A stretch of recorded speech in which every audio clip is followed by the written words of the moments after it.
You can clap for that.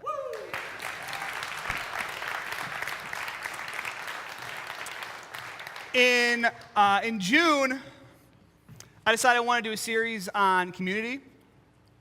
And so I asked the question on Facebook. I said, what makes great community? And people answered. And their answers, the answers that people gave, that you gave, are the basis for this real long sermon series we've done this summer called Staycation. And it's been something I've really enjoyed doing because the sermon series was on community. And we have grown as a community during that time. And we've talked about some really great topics that I've really enjoyed. But this is the last week of this series. Why? Because it's over, people. Like, summer's over. Like, kids are going back to school. Who's got kids going back to school? A lot of people got kids going back to school. And are you in college, maybe going back to school? Yeah, college, going back to school, okay. So maybe your kids are grown, or you don't have any kids, or maybe your kids are real little, but you've been to Walmart, right? Like, you've seen the lines for the school supplies, okay? Anybody here not gotten school supplies yet? The last minute kind of people, all right? Anybody here gonna go school shopping the night before school starts?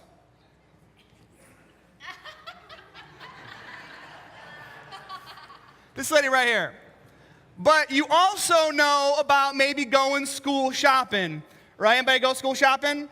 It's crazy at the mall. Everybody's trying to get the latest fashions. We bought, like, our kids have school clothes and all sorts of shoes. Nevertheless, one of my children is here today at church with no shoes on. Why? Because he's got 8 pairs and can't find a matching pair of shoes. The kid has no shoes on. So if you see a kid without shoes, that's my kid. He says, Dad, can I go to church without shoes? I said, son, I'm the pastor, but you better ask your mom. And then, this is, we're family, right? So I'm just talking here, but we found out 10 minutes ago that we left one of our kids at home. Thank God he's the 13-year-old, and he's okay. Oh, I did, okay. It happens. What are you gonna do? So, summer is over. It's all over, people. So this is the end of our Staycation series, and if you didn't know what a staycation was, and this is the last time I get to give this sort of speech that I always give for 10 weeks. A staycation is staying where? Local, staying home, chilling, enjoying all the relaxing things of summer, all the things that home has to offer, a time focusing on the simple pleasures of life. We talked about the summer being a staycation for every church in America because when the summer comes, all these cool things we love about summer, like what?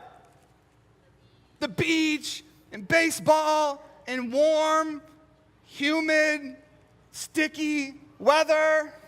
I don't like that. But all those things that keep us away from home and it keeps us away from our routines. And then church attendance declines for 3 months. Because we're all sort of busy trying to fit everything in, every ounce of warmth in summer. And then we come back, once the fall hits, ready to go. When we start inviting people and the church starts to take off, this is the pattern of church in America. Every single church, no matter where you're at, when summer comes, people enjoy their staycation. And so what will we do in our staycation? We're going to enjoy the chill, or we have. We're going to enjoy one another, and focus on the things we need to do to get ready as a church for when the routines hit again. And they're coming. And the church season begins. And there is a church season, right? Yes. So what we hope to do for the rest of this summer, just a couple more weeks, is use the staycation as an opportunity to grow here and improve here, so when the time comes, we can grow out there. So what we want is great community, life-giving, restoration-minded, Jesus-honoring community. And so our first element of community was commitment.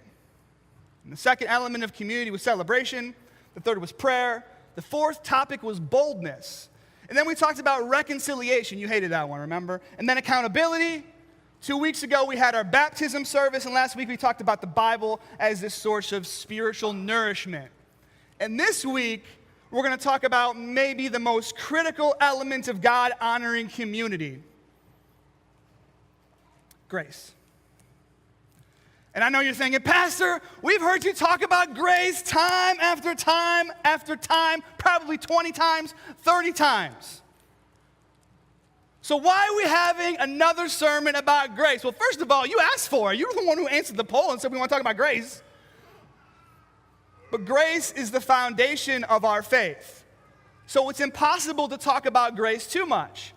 And if you want a culture of grace here in our church, we have to do it so we can represent Jesus well. And if we represent Jesus well, we should have a fantastic chance to really make a difference in the world. So this is one thing, grace, that we must be really, really, really good at. Now, grace is a church word. People in churches use it all the time, and I try not to use church words because most of the people who come here really have never been to church before, or their first exposure to church, or tried church and have really not really liked it. So I try not to use church words, but grace is a church word, and it's a church word we have to use, and we have to learn it. So if you've never been to church before, or if you've never heard it before, grace, simply defined, is a free, undeserved gift. In a spiritual context, it's God bringing us back into relationship with Him, even though we are all sorts of messed up and backwards. And because all of us are all sorts of messed up and backwards, and because the world is all sorts of messed up and backwards, it's really important that we know a thing or two about grace, right? So will you give me the grace to preach another message on grace? Okay, good. I appreciate that. So what we're going to do is we're going to turn to Luke chapter 7, 36 through 50. If you want a Bible to take home, put your hand up. We'll give you one. You can just take it home. Anybody want a Bible? Can someone get a couple? Thank you. Very good. Anybody else? Very good. Make sure you draw flowers in it, underline stuff, draw pictures. All right. If you want to use the Bible app, go ahead and use the Bible app, or you can simply look on the screen above me. We got scripture, Jared? We do. Give it up for Jared and the magical thing he does with the scripture. That's very good. So it's always important to understand context. In this context of this passage, Jesus is he's invited to eat with a Pharisee and this Pharisee's friends. And they're going to have a banquet together. There's going to be lots of food. There's going to be all sorts of fun. And the Pharisees are the religious leaders of the day. They were the religious, social, and politically elite. So think about the wealthiest guy you know, and the most religious guy you know, and that really annoyingly political guy you know, and sort of roll them all into one. That's a Pharisee, okay? Sound like a ball of fun at a party, probably? Maybe not so much, but that's what the Pharisees look like. So the Pharisees invite Jesus to dinner, and it doesn't say why, but Jesus at this time is very well known. He's very controversial, and he's a bit of a celebrity. So they probably invite him to dinner as sort of like a measure of curiosity. They're not friends with him. These Pharisees are not people who are following Jesus. So beginning in verse 36, one of the Pharisees asked him to eat with him, and he went into the Pharisee's house and reclined at the table. And behold, a woman of the city who was a sinner, when she learned that Jesus was reclining at the table of the Pharisee's house, brought an alabaster flask of ointment. So this woman enters the banquet. And just this by itself is a very big deal. Okay, aside from the fact that she's a sinner, just the fact that she's a woman and she's here is a big deal because there would be no women in attendance. Women were not part of the cool crowd in this culture. Women were held in very low regard. I'm not saying it's right. In fact, it's terrible, but it is what it is. And this is the context. And so she enters the room, and she's already, just in her presence, just by the fact that she's there, causing a disruption. People are looking at her. But the scandal isn't that she's a woman. The scandal is that she's a sinner, and the Bible doesn't tell us what she is, but she's probably a prostitute, and she's certainly poor, and she walks towards Jesus, who's a Jewish man, Jesus, who's a teacher, a religious teacher. Now, Jesus or any good religious Jewish person wouldn't talk to a woman in public, let alone a prostitute. But she approaches him, and as you can imagine, all these eyes watching her, and all these mouths sort of agape, wondering, why is this woman here? Especially her. Let's see what Jesus is going to do. And standing behind him at his feet, weeping, she began to wet his feet with her tears and wiped them with the hair of her head and kissed his feet and anointed them with oil. So the way they would sit at a dinner party was on their right side with their feet to the side or their feet behind them. So this is why she's approaching them from where his feet are. She's weeping. Why is she weeping? It's likely that they had some sort of previous encounter.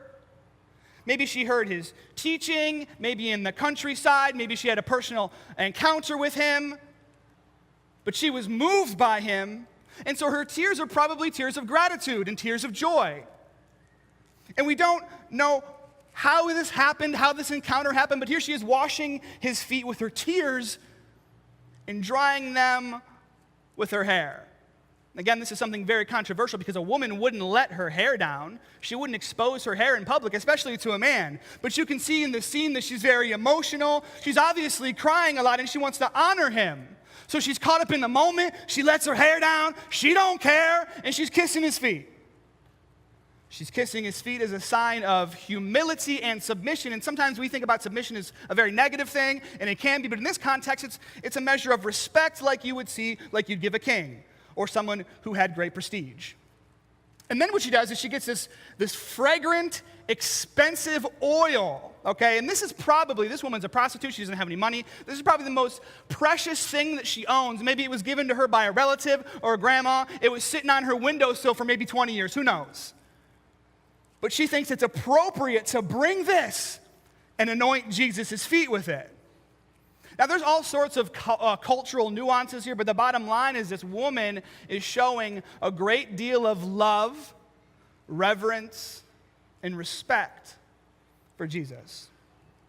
Now, when the Pharisee who'd invited him saw this, he said to himself, if this man were a prophet, he would have known what sort of woman this is who's touching him, for she is a sinner. And Jesus answered, saying to him, Simon, the name of the Pharisee, I have something to say to you. And he answered, say it, teacher.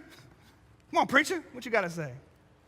The Pharisee that invited Jesus, this guy Simon, is reaching three conclusions in his mind. First, he's saying if this person were a prophet, he would know what kind of woman she is. Second, if he knew what kind of woman she is, there's no way he would ever let her wash his feet. And since he is letting her wash his feet, he must not be a prophet, because what kind of man would allow this woman to wash his feet, especially a holy man? So this guy is thinking that Jesus can't be credible.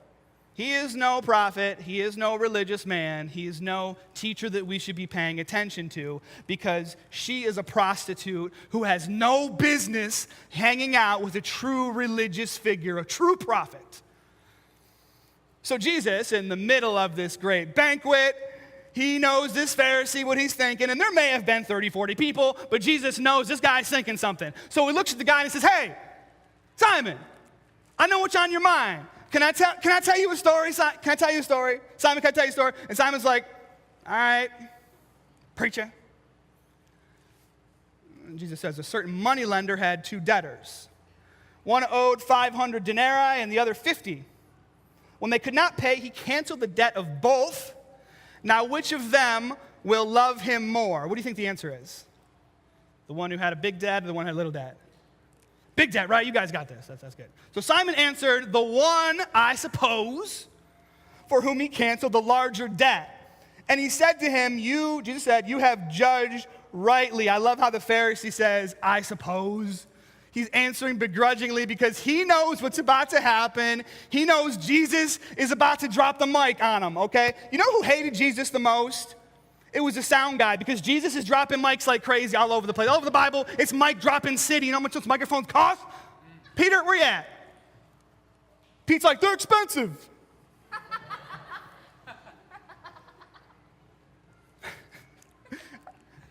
Oh, Pastor, he's so funny.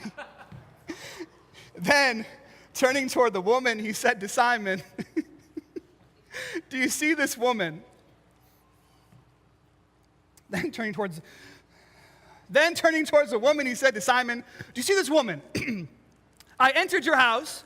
You gave me no water for my feet, but she has wet my feet with her tears and wiped them with her hair. You gave me no kiss, but from the first time I came in, she's not stopped kissing my feet. You did not anoint my head with oil, but she anointed my feet with the ointment. Okay.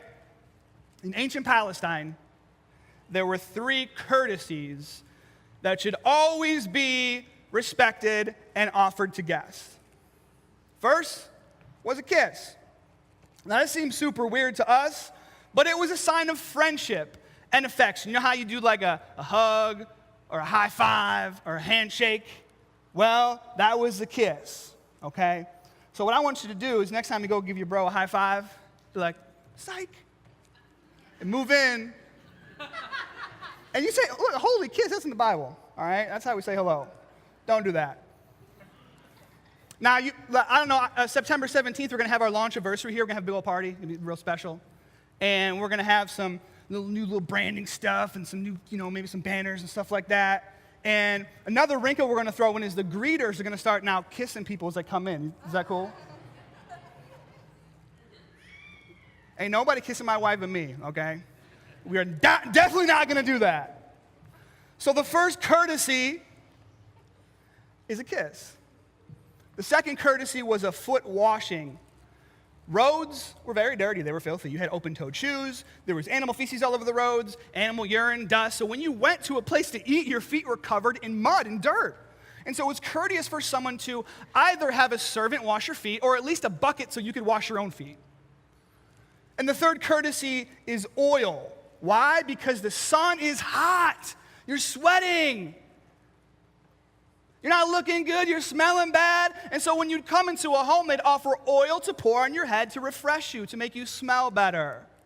So a proper host would offer these 3 things. They're 3 basic courtesies of first century Palestine. None of them were provided to Jesus by the Pharisees. So he's there for entertainment and because he's a celebrity, but they don't even offer him basic hospitality. So Jesus says, you didn't wash my feet or even provide me with a bucket so I could wash my own feet. But this woman, she used the tears from her face to wash my feet. And she uses the hair from her head to dry my feet. And you didn't greet me with a kiss, but this woman is kissing my dirty feet and she hasn't stopped. And you didn't anoint my head with oil, but this woman is anointing my feet with oil, expensive oil. So this person that you've despised and rejected and cast aside, this person who has nothing but this oil, this person who is religiously uneducated, has enough love and humility and awareness to recognize me as the Son of God. And here, you people, the elite of society, people with great wealth, all the religious knowledge that one could desire, treat me less than a common man. You won't even give me the basic courtesy you would offer to a friend. And 47, he says, therefore I tell you, her sins, which are many, are forgiven, for she loved much. But he who is forgiven little loves little. And he said to her, what's he say? Your sins are forgiven. Note that Jesus says that her sins are many.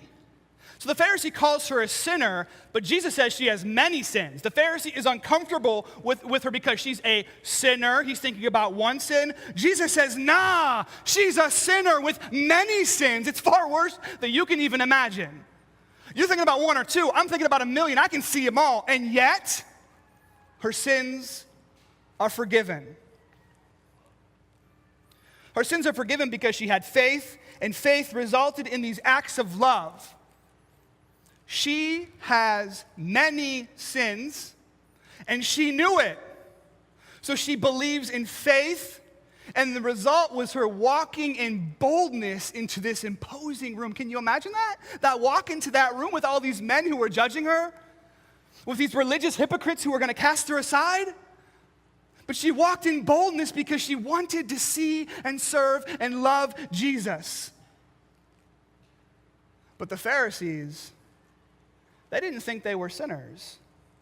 They thought that they had it all figured out. So they didn't seek Jesus in faith, and they didn't have any love for him. So Jesus turns to the woman and says something that he couldn't say to the Pharisees. He says, your sins are forgiven. See, she knew she had a problem, which is why she was seeking Jesus and showering him with love and affection and appreciation and gratitude. The Pharisees could only focus and think about the problem of the other people. And they only sought after Jesus as a spectacle, as someone to entertain them with his controversial sayings. They wanted a celebrity in their midst, but didn't even have enough respect to give him basic hospitality.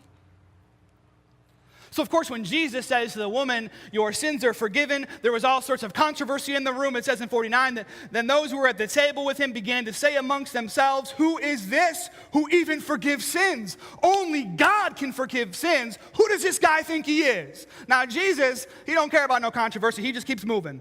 And he says to the woman, your faith has saved you. Go in peace. Now, 3 words I want you to pay attention to here. Faith, saved, peace. Faith, saved, peace. She has faith or belief, and trust that Jesus can heal her and restore her. And because of this faith, she is what? Saved. Saved is a declarative statement talking about her permanent condition and standing before God. So she is saved from the guilt and the shame and the penalty of her former condition.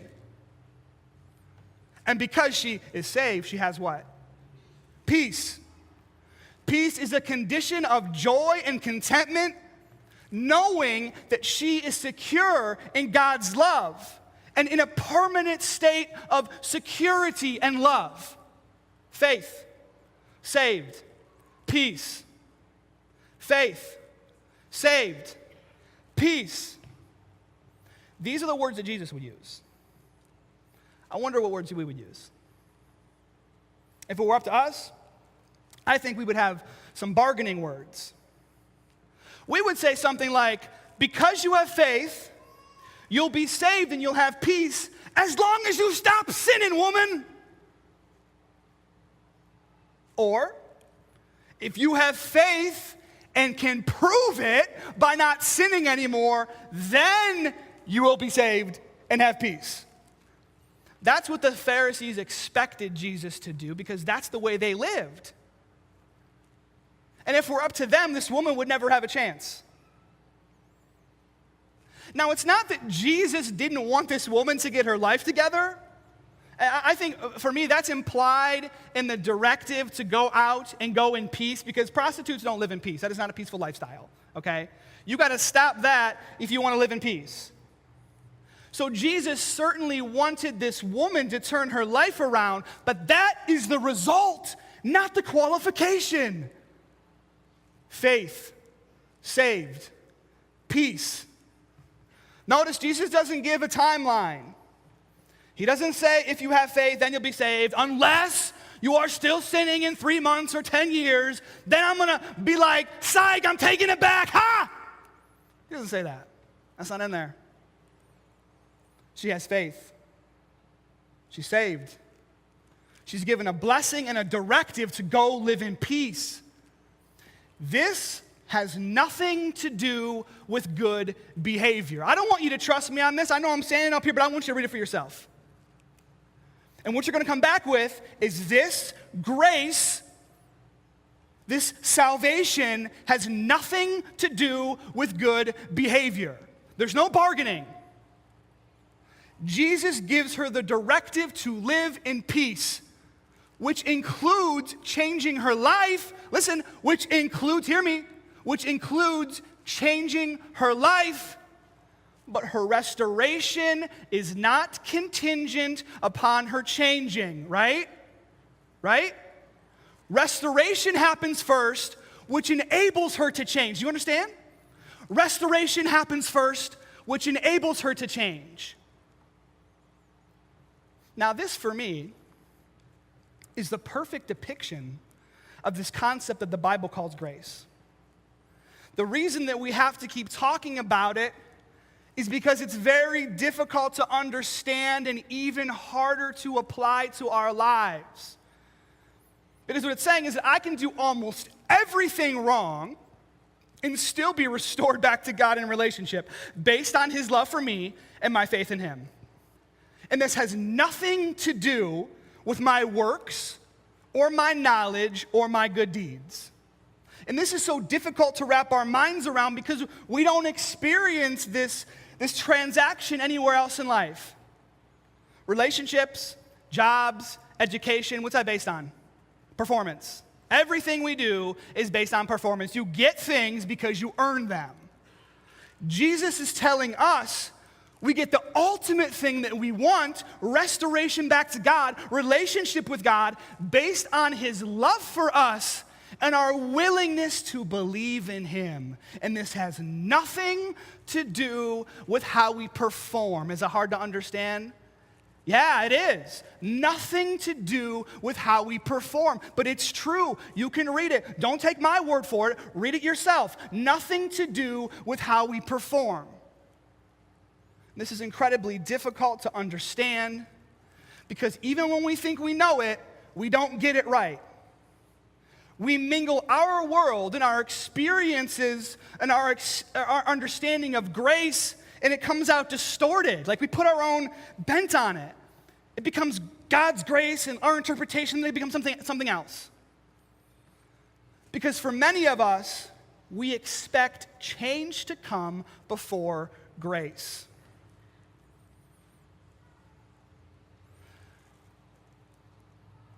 There are churches in our country where if you don't dress a certain way, you can't come in there.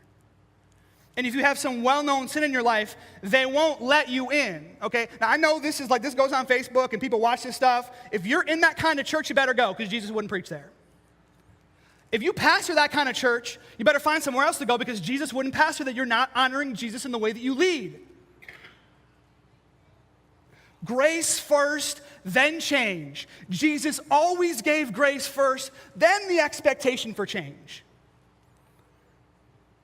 Because grace is the only way people have any real power to change.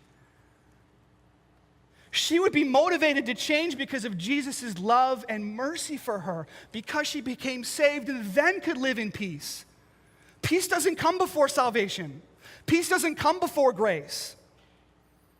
So if we want to be a great community, or if we want to make a real impact on the world, we have to get this part right. And I think that if we do, God will honor us, and he will bring those sorts of people here to us so we can love them. So the question that we have to ask ourselves is, are we getting grace right? Are we patiently leading people to Jesus? Are we okay with Jesus' standard? Grace first, then change. Are we okay with that? The standard says, love and embrace in grace, then lovingly model and guide people towards change. I'm going to say it again. Love and embrace in grace, then lovingly model and guide towards change. There's been people who've come to our church that probably wouldn't go to any other church. And when they come in, people say, I know that person. Here's what they did. And they attend, and they experience Jesus, and they start changing. And then as they develop relationships, we say, hey, brother, hey, sister, you got this thing happening with you. Do you see how this is not peace? Do you see how this is harming your heart? You know what they say? Okay, I see. I get it. But what if we told them no at the door? Where would they be? Still hurting and without Christ. So knowing our hearts, would you be able to say to that woman, like Jesus did, your faith has saved you. Go in peace. Can you nod your head in agreement if you feel this is the type of church we have? I think this is the type of church we have. And I think many of you have the potential to be experts in grace. And I say potential because you can never feel too comfortable in grace, because that's not the only thing the text asks us to do. You see, when Jesus tells her that her sins are forgiven, that's just a declaration of something that's already been done. She came to the banquet not to earn forgiveness and grace, but as a response to forgiveness and grace. See, faith was the first thing. And we don't know what happened or how it happened. Maybe she heard Jesus preaching in the countryside. Maybe she had some encounter with him. But she followed him to this home. She followed him to this home. And she wanted to see him. She pursued him. So this act, going to Jesus and serving him, pouring out her love for him, this was a response to grace. And so we might think that we know grace well, but we don't know it well enough until it motivates us to love people the way this woman loved Jesus. We don't know grace well until it moves us into bold acts of service for Jesus. So the question many of us have to ask, are we responding to grace well by serving Jesus with all we have? And I'm not talking about just showing up to church. I'm not talking about just singing along. I'm not talking about just putting money in the offering basket. I'm talking about serving Jesus. Responding to his love for you with acts of love for him. Now, you might not be sure what this looks like, but it always starts with something difficult. It always involves action and activity. Something like actively pursuing forgiveness, like going after it. Going after it, not just sitting here at home being mad because someone's hurt you, but going after it. And looking into your life to see which behaviors and attitudes are keeping you from living in peace, like Jesus says to that woman. And then taking the steps to change. It involves putting other people first, looking at your own time and resources as a tool to bless other people. They don't belong to you. They belong to God, so give it back to him by giving it to them. And setting your pride and anger and rights aside to elevate and restore and encourage other people. It involves talking to Jesus every single day and saying, Jesus, how can I serve you? Jesus, how can I love you better? Jesus, what more can I give you? Jesus, how can I wash your feet? How can I honor you, God? How can I set all of me aside so I can take on all of you? And this was the response that we see so dramatically in Luke chapter 7. It must be our response as well. So we can never know grace well enough. We can never stop talking about it or stop preaching about it, and you can be confident that I won't and we won't. Because if we stop, we lose the transformational elements of our faith. We remove the thing that makes Jesus so unique and that thing that makes this community, which he has established, so powerful as the hope of the world. So let's be a grace-giving church. In the name of Jesus, let's give grace to everybody who wants it. Let's make it the pattern of our lives and respond to it, just like that woman did, with activity and boldness, humility and passion. Let's worship together, church.